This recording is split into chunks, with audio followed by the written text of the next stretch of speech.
Hello, I'm Benton County Sheriff Troy Heck. Violence in the workplace is a topic that none of us wish to think about. Unfortunately, the potential for violence in the workplace is something that's a modern reality for all of us. Knowing how to properly respond to threats and violence in the workplace could be the difference between life and death.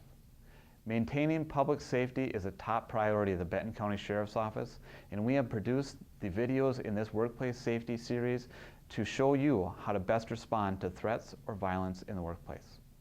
We bring this training to you in the hopes that you never need to put into use the things you learn here, but knowing that one day these lessons could save the life of you or someone else. Thank you, and be safe.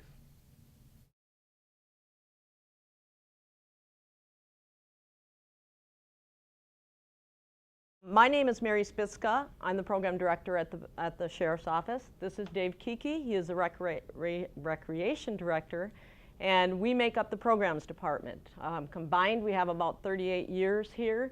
So we've done a lot of training over the years. We train our staff, so we do a lot of different things. Dave does control tactics, use of force, and some other things. I concentrate more on communication skills, diversity, and direct supervision type stuff. So we do a lot of training. So we hope we are helpful for you today in giving you the tools that you need. So I will get started in my part of the presentation. Many of you have seen the movie Forrest Gump, I presume. Life is like a box of chocolates. We never know what we're going to get. Well, that holds true to individuals that come into our lobby, come up to your counter, maybe for you that go into the home, and for that deputy, that person behind the wheel. We never know who's going to be there, and we certainly don't know the demeanor that they're going to display. So it's very important that we have the tools to, help us in these situations.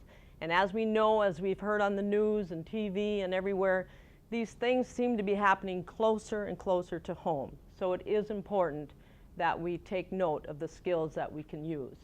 So we need to initially stay calm. Take a deep breath. Just breathe in and out and be ready and get the mind rolling as to how you're going to direct this situation. So staying calm is very important. Be observant. What is that individual doing when you're communicating with them? Are they sweating? Do they have good eye contact? Are they pacing? Are they using profanity? Be observant to what they are doing, because that's going to feed you information as to, is this going the way I want it to go, or is this getting uncomfortable? And the same thing you need to be attuned to is, what are you doing non-verbally? So are you, keeping good eye contact? Because trust me, as much as we observe them, they are observing us. So we don't need to have this panic-stricken look on our face, like we're getting nervous and this isn't going away. We need to stay calm. We need to talk professionally. We need to be thinking about what tools can I use to get out of this situation. Some of you have duress alarms, security buttons. You may have a code word or a phrase. Make sure you know what those are and where those buttons are. And any new employee that gets hired, you should be passing that information on immediately. They're very important. So when we're in these situations, and you use these types of tools, that they're in the works and you know where they are. So very important. One of the most important interpersonal communication skills is listening. And by far, it is the hardest. We've heard the term silence is golden. Well, it really is, because when you cut somebody off, or they're trying to tell you something or communicate with you, and we cut them off, we know what happens, right? They get agitated. Just like if somebody cuts us off and we're talking, we don't like that either. So it's very important that we listen, and it requires patience. So make sure you do that and don't cut them off. It's one of the most important IPC skills that we have. The next thing is maintaining a positive attitude. Obviously, someone's yelling at you, that's hard to do. Or screaming at you, that's not going, this is what they need and we can't give it to them. But you have to try to remain a good attitude and stay positive, and try to move it to a productive situation. So another thing we talk about is responding feeling to meaning. And this is something that sounds kind of corny, but actually you probably do it more than you think. And Dave and I are going to give you a little example of that, and I'll respond using these skills so you can truly see what it is. Wait a minute now. You suspended my license? I have a job. I can't drive now. How am I going to get to work? I understand, Mr. Kiki, you're frustrated and angry because your license has been suspended. Just that phrase alone is responding to the feeling he was angry, frustrated, and the meaning that he lost his license. So that's what this phrase is keyed into. From there, you would move forward. Well, let's look at some suggestions. What can we do to reinstate that license? So that would be an important thing that we could move forward to. And last but not least, when you're in any of these situations, it is important to buy yourself some time. So if it is an uncomfortable situation, it's not going the way you like, and you're feeling hesitant that it might get out of control, you know, and you press that button or you say that keyword or phrase, you have to be really thinking, let the wheels turn and ask more questions. Whatever you need to do, continue the conversation to buy yourself some time. So from there we go, another method, in case some of these don't work, is called the disarming method. So what is disarming communication? I'm going to show you 3 different things. Very unnatural responses.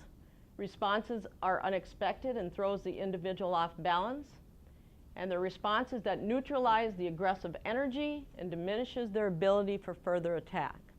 So these type of responses are not at all what they're expecting you to do. And we'll give an example of that so you get an idea. But they pretty much take the fuel out of the fire, would be one way to look at it.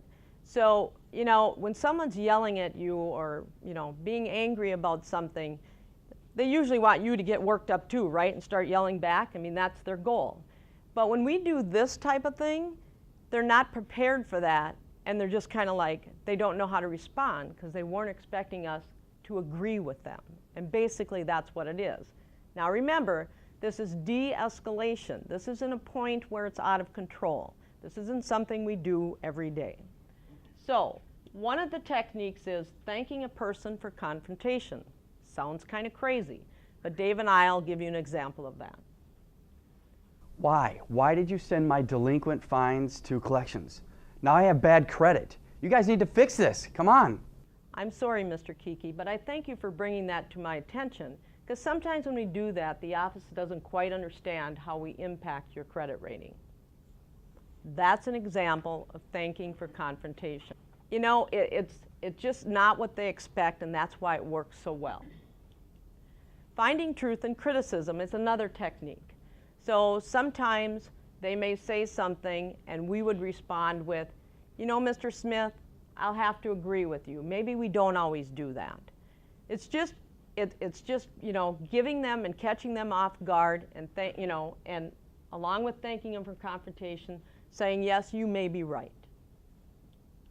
Validating feelings. Sometimes we should say, you have every right to be angry. That would be validating a feeling. So sometimes it really works for de-escalation. The last 2, giving undeserved credit and accepting more responsibility than we deserve. I'm going to show you a video clip that you're going to see the same clip 3 times. It's a great example of what not to do versus what to do. And so there are times I think you've been in situations where you've said, you know, I'm just better off taking more responsibility to get out of this. And sometimes we have to do that because our goal is, number 1, to de-escalate, number 2, to remain safe. I mean, we truly want it to be a safe situation. So sometimes when we take more responsibility, it's the best step to take. So we'll look at the video quick.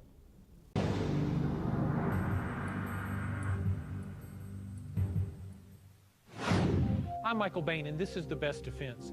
This week, we're at the Swanson Tactical Training Center in Ogden, Utah, a spectacular 10,000 square foot indoor simulation facility to help you ponder the unexpected.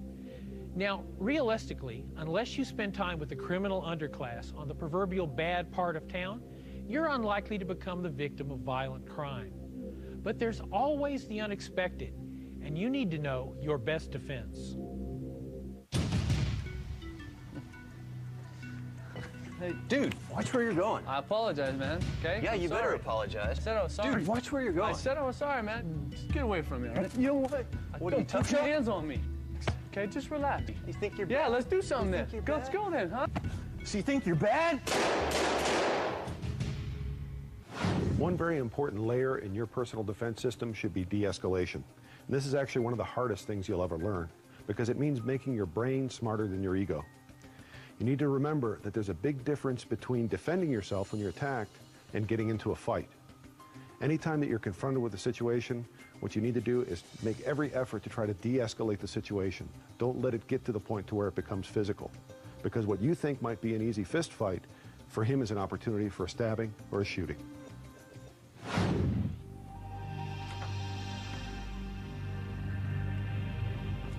Hey, dude, I apologize. watch where you're going. Hey, man, I said I was Didn't sorry, you see okay? me? I did. I Didn't you see me? Hey, I said I was sorry, man. You just relax. Yeah, whatever.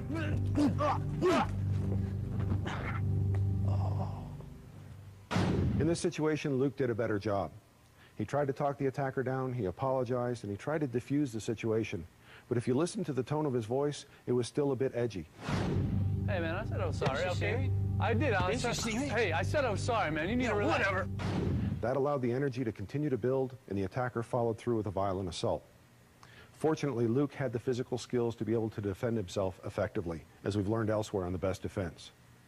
But if he was actually able to diffuse the situation and de-escalate it entirely, that's truly the best defense.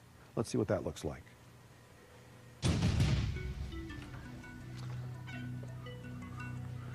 Oh, hey. Hey, watch where you're going. I apologize, man. I apologize. It was my fault, okay? You're right, it was your fault. I apologize. I'll watch where I'm going. I know. It's my fault, better man. be I sorry. apologize. Just get out of here.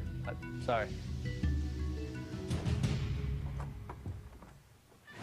The last scenario is hard for a lot of guys to watch because they start thinking, well, that guy should have done this, he should have done that. What he did is actually the best defense, which is swallowing his pride, making his brain smarter than his ego, and not getting into a physical altercation when it's not necessary. It's a difficult thing to learn, but it truly is the best thing that you can do to keep yourself safe.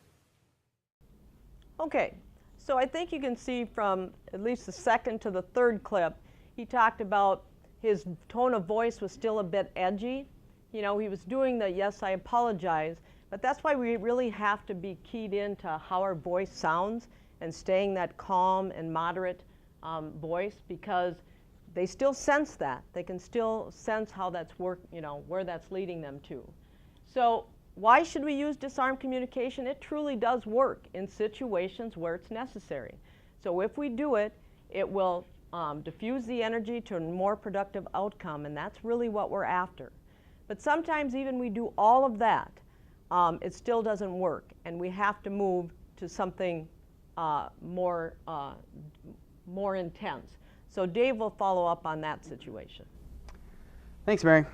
Those are some excellent communication tips for dealing with people with anger. I would like to talk about when those attempts to communicate or diffuse a situation have broken down and we could be in real danger. Remember what she said, we never know what we're going to get in our work environment. Any person, any place, any time, the unknown.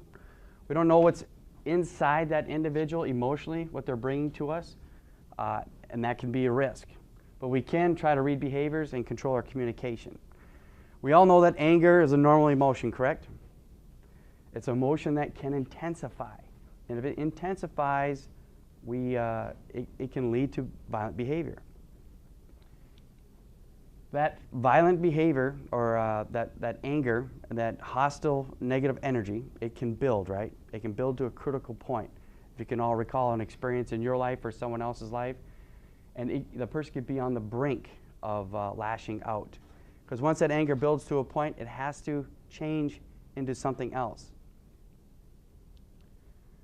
The things we want to be aware of are, actually what I want to talk about is violence, what it is. Violence is a criminal and predatory act, and its intent is to harm others and to victimize. So that's why it's illegal. So we want to be aware of our conversations at work that take on any forms of bullying or harassment. If they take on those forms, they can become a problem and escalate quickly to violence.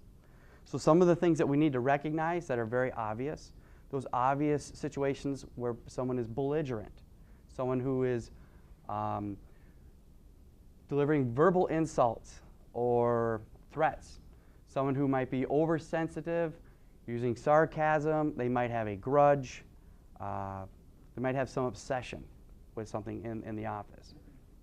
So, some physical details just to cover back on communication, to recognizing where that person might be on that brink of lashing out, is face expressions. One would be tense muscles or twitching. You could have the bulging eyes. You could have the darting eyes or the blinking eyes. They seem nervous. They're watching left and right. They're pacing their body would be another. So there's some indicator cues to give you preparation that that person, anger could lead to violence. So what is our first response if a person is giving us those cues? Well, number one, do not attempt to engage. No hero moves. We don't want to be the hero because it can doom your survival quickly. You hear those stories of that Good Samaritan jumping in. However, if you take military or law enforcement or even a master instructor at these high skilled techniques to disarming somebody with a weapon, it can fail. Even for them, it can fail. There's a high probability. So it takes lots and lots of knowledge and practice to do something like that. So it would be a risk. Activate that duress alarm or call 911. Send an alarm, something that Mary spoke about in regards to that office cue, a code word, a color word, a phrase, so that the next step, everyone can start evacuating and leaving that threat area, creating a distance between you and the danger, and doing it so quietly and controlled, so it's not drawing attention. Next, if you cannot evacuate because you're cornered or you're trapped and the threat is closing in on you, you have no avenue of escape, you would want to hide. Be as quiet as you can. Turn your phone off if you can, if you have a mobile phone. Vibrations, everything, if you can do so. And if you hide, it's best to hide in a spot where you can stay standing, where you are mobile. So if you are discovered, then you will be able to fight back at that moment if needed, because that's your last resort. And if you can grab something of a weapon, that's even another additional thing you can do. Anything, harder the object, the better. Nothing too large that you can't carry, obviously.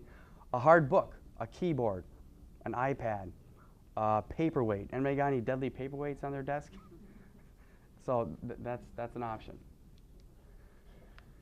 So law enforcement might be on scene, searching the situation. They may not know who's good and who's bad. So you could be a threat to them. They may not have the knowledge. So if you happen to have a weapon, if you have a conceal and carry for a firearm, or you have a pocket knife, or you're holding that paperweight, right? Or you come up across of a weapon because you hear shots and there's a gun on the floor, make sure that you lower that weapon, discard it slowly so they don't consider you a threat, okay? All right, so now we know how to respond to anger when it turns to violence. We want to talk about how to take action. Remember that safety is not just a word, right? It's something that we do to protect ourselves. So the first action, and we've talked about in our response, is to alert others. How do we do that? We send that silent alarm or that code word. An example might be, I really need a fresh cup of coffee. Could you get me a fresh cup of coffee? I mean, we don't really say that in the office, do we, very often? A fresh cup of coffee? We all know that that's our code word for now her to go and alarm others and start the evacuation process as quickly and quietly as possible. Another example you can do is a hand signal. And this hand signal is kind of universal for danger, the crossbones over your heart. So I really need a fresh cup of coffee, okay? So she really knows I'm serious, we've trained on it, and she initiates the action. Control your boundaries and your distance. The greater distance between you and that threat, the more options and time you have to be safe and have a chance to survive. So distance is huge. Know your escape routes. Take verbal control if that threat is closing in on you. What you can do is make eye contact, change your body posture, put your hand up, use your strong words and your strong tones. Stop! Don't come closer. Back away. Leave now. Put down the gun. Okay, you let them know that you're not an easy target. You let them know that you're on to everything that they're doing, and you're laying down those boundaries verbally. Attack management would be your next. They continue to advance on you in that threat. They're not listening to your tone of your words, your directions. Attack management is shielding or barriers. Very, very simple approach. Put something between you and that threat. It could be a pillar. It could be a door, a wall, a desk. Usually bigger the better. They have to go through that or around that to get to you, and you can play cat and mouse if needed. A car is really great in a parking lot, but know your environment at work. Where could be my shielding and barriers? It's going to give you a time and option to call for help, or give you a chance for someone to come to your help. Okay? Or if they have a projectile of any sort, a firearm, it's going to put a shield between you and that threat and slow it down or deflect it. Lastly, last resort, your physical skills you're going to have to unload. However you're going to do to protect yourself if that person engages in you on contact. We do have physical skills. We all have gross motor muscles, right? Our arms, our legs and stuff. We do have weapons. We have our fists, we have our elbows, we have our knees, we have our legs to kick, we have our hands. We can grab, we can scratch, we can poke, we can jab. So we have the ability to inflict harm and pain, which would hopefully get you a chance to disengage. Now, does anybody know the difference between like control tactics, what law enforcement would do to engage in physically controlling a person, and self-defense? There is a difference. Self-defense is basically using your body's strengths against the other person's universal weaknesses. So it's your strengths against their weaknesses. And the body all has weakness, so it doesn't matter their skill level, their strength, their abilities, their size, you know, how intimidating they are. The body's weaknesses, the eyes, the nose, the ears, the throat, the growing, the knee joints, the fingers, the neck. Those are all areas that you can strike, gross motor-wise, as hard as you can. It will cause pain and cause damage. Hopefully that will alleviate you giving a chance to disengage and escape the threat. Which where we're going to go to people then, if you have that chance to disengage, go to people. Your coworkers, Good Samaritans, law enforcement, security, whoever is there willing to come to our aid. Lastly, now you're now safe, you're out of the situation, you've had an adrenaline rush, you might be in a little bit of shock, you might have some injuries, whatever it might be, but you are safe. You're going to have that adrenaline rush that's going to be starting to calm down, and you're actually going to get a backlash, which means you might be sweating, you might be nauseated, you might even have the muscle tremors yet. It's going to really affect your memory. So law enforcement's going to talk to you because you were part of that incident, right? They're going to need information from you as a witness, the who, what, where, when, and why.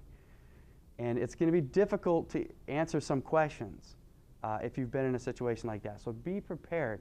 What you got to do is just take time, recenter yourself so that that information can come back to you. Know that you might even give more statements the following day after one night's sleep. So things in your memory might come back to you. Just so you're aware of that. Now we're going to watch the second part of our video clip that Mary showed on the first, just demonstrating the things that we just talked about. Hey, excuse me, you got some change I could borrow? No, I'm sorry. Just like $1 or so, $2 minutes, just No, I don't have anything. All right, you got a nice car. I'm sure you got some extra change floating around. I don't have it. Make this, come on, give me some money. When it comes to keeping yourself safe in the real world, distance is always going to be a critical factor. The more that you can control distance, the more options you're going to have and the more reaction time you're going to have to keep yourself safe. That's why the next phase of our defensive system is called boundary setting. In boundary setting, you're using verbal skills and physical posturing to clearly establish yourself as a hard target and to let your attacker know that you're not going to play his game. But to do this well, you need to maintain environmental awareness. What you saw in the last scenario was somebody trying to create distance, but they weren't aware of their environment. As he backed up, he backed right into the car. At that point, he did the best he could. He dropped everything in his hands, he got his hands up, and he had to deal with the situation with physical skills. Fortunately, he kept himself safe, but there is a better defense. Let's see what that looks like.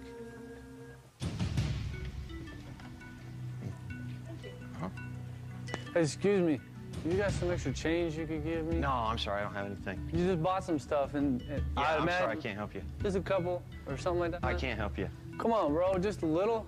No, dude, Something to just help your stay brother away. out. I can't help you. Just a couple dollars. Look, to help just me out. back off. What You is hear your me? problem? Back off. Man, you're a In this version of the scenario, Mike's awareness of his environment made all the difference. As his attacker approached, he was not only fully aware of the position of the vehicle, but he actually used it to his advantage. He maintained distance as he backed up, he established verbal control of the situation, and ultimately what he did was he used the vehicle as an obstacle between himself and the potential attacker. As he did, he went through the 3 basic phases of boundary setting. The first one should be some type of pat response, something that you can just rattle off at any time. You could say, no, thank you, sorry, I can't help you, but something that you can throw out there without thinking about it that will not get you sucked into a situation. If the person continues to come toward you, while you're still maintaining distance, you tell them, stay back. Your hands come up, you establish that there's a distance between you, and you maintain that distance with the phrase, stay back. If they continue to come toward you, you want to make sure that you maintain that distance, and you take firm verbal control at that point. Back off! You tell them in no uncertain terms you're not going to play by their rules. You're showing physical posturing, verbal control, you're setting clear boundaries. That's your best defense.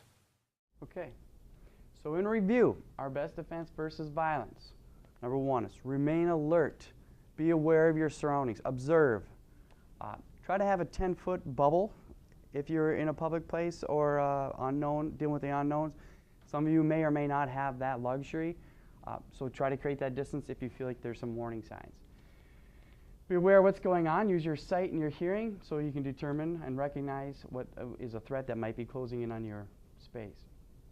Be decisive if you have recognizing something, those obvious signs, belligerence, and so on. Verbally and physically create distance so that you have an avenue to escape and survive. Last, practice those actions. If you have a department supervisor or director and you have a meeting or something, talk about safety in the work environment. Come up with a plan and actually practice something if there was a threat in the work area and how you would communicate and evacuate. And the more you practice, the more proficient you will be. So remember though, anytime you turn on the TV, you can see violence, right, in your community. So don't be lulled, it can't happen to us, all right? Don't wait for violence to happen to you to do something, all right? Take your safety and under your responsibility. Safety is everybody's responsibility to keep this world safe, remember? And so it's all about mind-mouth harmony. Try to think before you speak. Our goal is de-escalation and to be safe. So hopefully these were some helpful tips for you all today. Thank you.